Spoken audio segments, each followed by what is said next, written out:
Okay, so students, we were doing Act 4, the mercy speech by Portia in the court, where first of all she asks her whether you confess to the bond you have signed, and Shylock says yes. So for the last time, Portia tries to change Shylock's mind before he insists on following the law and the bond which he's got Shylock sign in return of money is given for Bassanio. So this is her last try to convert Shylock towards the merciful act instead of taking the path of justice. So she asks her, shouldn't you be merciful? Because the quality of mercy is not restraint. That mercy has something which cannot be restricted. If something is restricted, something is restrained, it is overused. But mercy is not generally shown by everybody, because not everybody is capable of showing mercy. You need a big heart for that. So it is something which can bring abundance as much as the gentle rain from the heaven. It dropeth. So it's again an old English, drops. As the gentle rain from heaven upon the place beneath, it is twice blessed. It blessed him that gives and him that takes. So it drops as the gentle rain from heaven upon the place beneath. See, the rain drops never show any indifference to anybody. They drop as gentle, as compassionate, and they do not show any partiality when they are dropping down from heaven. So in the same way, a person should be generous and compassionate, just like the gentle rain, which shows no difference, and it shows her compassion and her benevolence to everybody.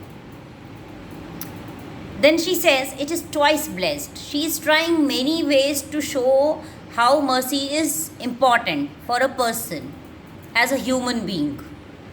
She says that it is twice blessed, that it blesses two way. It blesses the person who is giving it, and it is blessing the person who is getting this merciful act, getting this mercy from the giver. So giver and taker both are benefited by it. The mightiest in the mightiest. It is mightiest in the mightiest. It is mightiest in the mightiest. It is the strongest of all. Because to be cruel is easy, but to be merciful is much more tough task, because you have to be very strong, as I told you earlier too, that to show mercy is more difficult for any person. That is why it is underused. That is why not many people are capable of showing generosity, showing compassion, showing benevolence to other people. It becomes the throne monarch better than his crown. Monarch, I told you, the emperors, the kings, it becomes the throned monarch better than his crown. If a king has mercy in him, then he becomes just more powerful than just his crown. Crown is just a temporary thing. But if this person has mercy in him, then he becomes the mightiest of mighty, and the throned monarch becomes doubly powerful. So it becomes the throned monarch.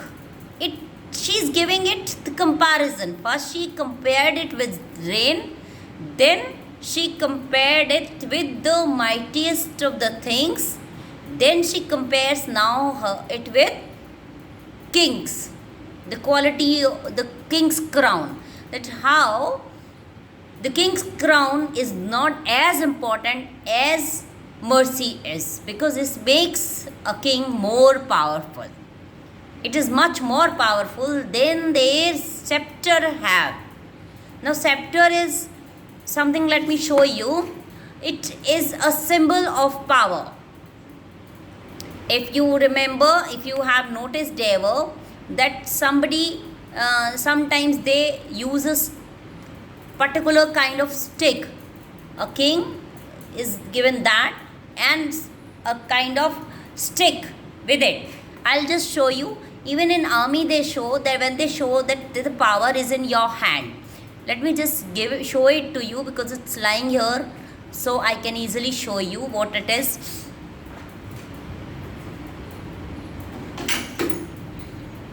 You also, these days they also call it baton. They also call it baton. So not everybody can take it. The person who is commanding, the person who is at the senior most, only that person is entitled to have it and take it in the ceremonial functions when if that person is on that command. Okay, so it is not applicable to everybody and entitled, not everybody is entitled to it.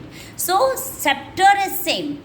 Scepter is same, which shows the power. And if you go to Google, you will find the pictures of scepter.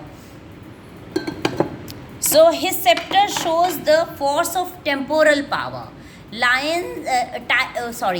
King's power lies in that scepter, in that crown, not in himself, but mercy will become part of him. So when he goes to heaven after death, crown will be left here, the scepter will be left here, but what will go with him? That the merciful nature, the merciful qualities in her soul, in his soul, they will go with him.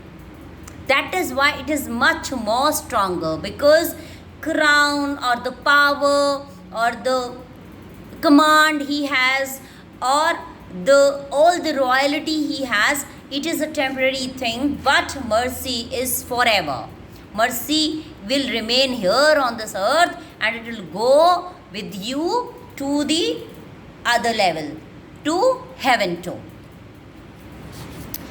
Now mercy is not attribute of Eve. Now why she says that this is these are the attributes of Eve? Because king's crown or the command, people follow it because of fear. Eve means fear. They follow it because of fear. But mercy is shown by generosity, compassion. So people will not respect you out of fear, but people will respect you because you are a generous, benevolent, compassionate person.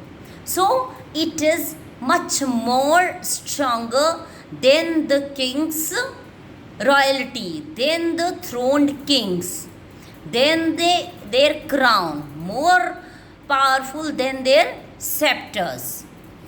Because that is only the people show command, respect out of fear, but here it comes naturally to the people, because the generous people, the merciful people, the benevolent people, kind or compassionate people, they will automatically get all the respect and love from the people who are surrounding them.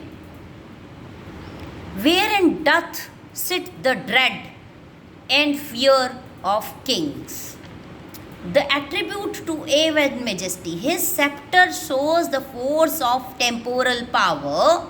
The attribute to Eve and majesty, wherein doth sit the dread and fear of kings. Where does the king's fear and command lies? His command and his fear, his Eve, his majesty lies in that crown and in that scepter, not in the person. Not if you remove the king from his crown, from his scepter, from his power, he has nothing. The only fear is because of that crown, because of that scepter, because of that power which has been entitled to him. But mercy is something which can come to anybody. But mercy is above this sceptered sway. It is enthroned in the heart of kings. Those are temporary things. They will move away with time. They will move away once he is thrown away, dethroned from the crown, from the throne. His crown has been taken. But nobody can snatch away the acts of mercy which he has done. They will remain with him. It is enthroned in the hearts of kings. It is an attribute to God himself. How powerful she said that mercy is, that it is an attribute to God. It is close to God's traits. Only God is merciful.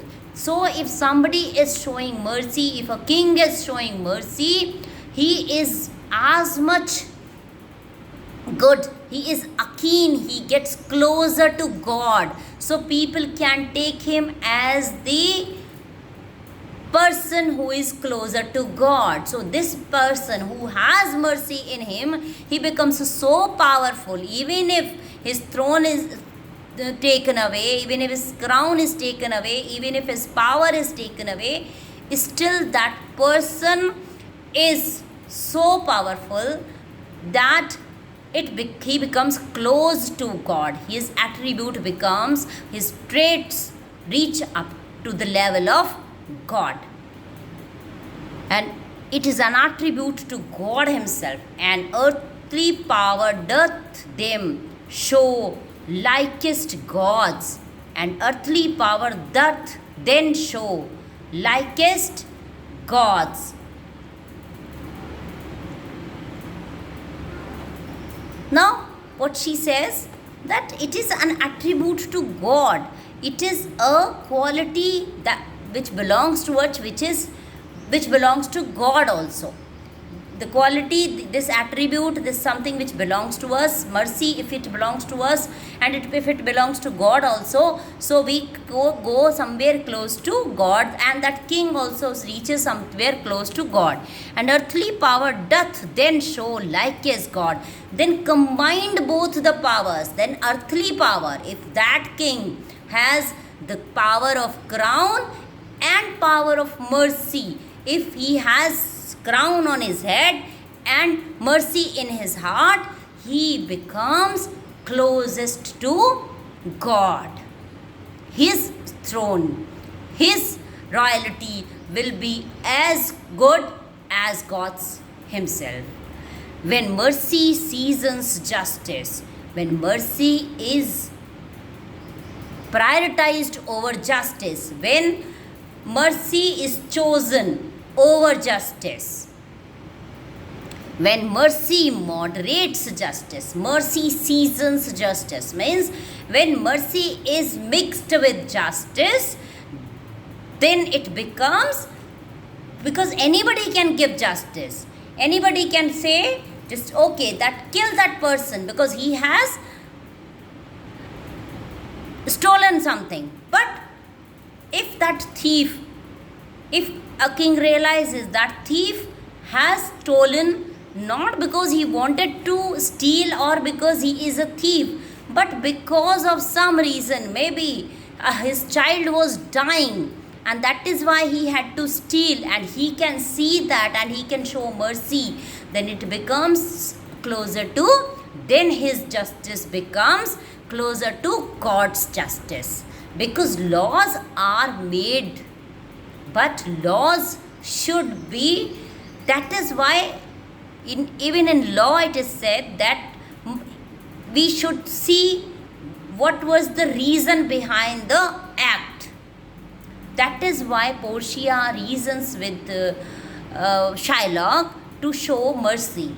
Even though she says, I agree, you say that law should be followed, justice should be followed, and all I want is justice.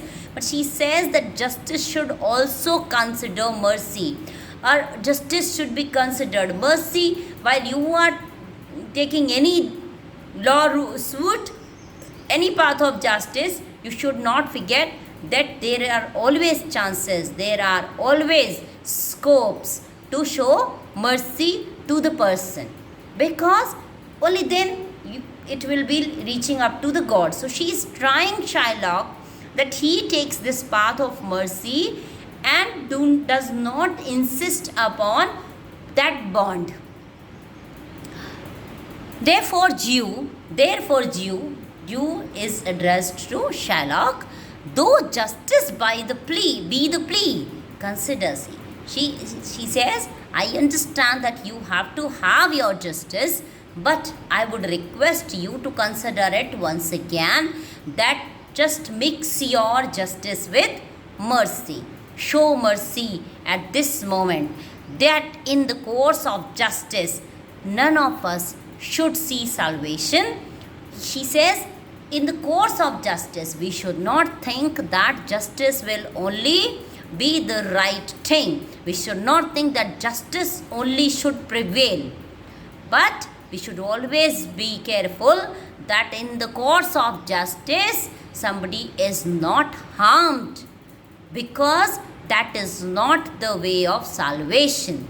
Justice should be given. But if in such some courses of event, mercy is more important than justice, then a person should take that way, that path, and show mercy. That in the course of justice, that following the course, it should not happen that in following the course of justice, in following the path of justice, we forget about mercy. We should not see the salvation. We should not see the solution. We should not think justice is prime. Mercy is the prime force. Mercy should be prime force behind any act. She says, we do pray for mercy. So she also says, we all pray you to show mercy. And that same prayer doth teach us all to render the deeds of mercy. She says we should all pray that we become merciful, we become more benevolent, we become compassionate, we become kind, we can forgive others. And the same prayer, we should pray for mercy, and that prayer will teach us how to follow the path of mercy. Deeds means actions that we all should. The prayer will teach us that what should be the acts of mercy, how we should follow the path of mercy. I have spoken thus much to mitigate the justice of the plea. She says, I had now talked enough to mitigate, to you to understand, to soften the justice, my plea. I had said enough. I had said enough to soften your heart and of thy plea, so that you take the path of mercy and do not ask for justice, which if thou follow this strict course of Venice, must give sentence against the merchant they. Because she says, this was my last attempt to show I had already spoken enough, because if you still do not agree, then the court of Venice, as per law, will have to follow the justice and will have to give sentence to this poor merchant. Who is that poor merchant? The poor merchant is Antonio. That then we will have to, then the court of justice will have to give sentence to this merchant Antonio. So I request you, I have already said enough, so I request you that you should take the path of mercy, instead insisting that you will take the bond and you will follow the path of justice.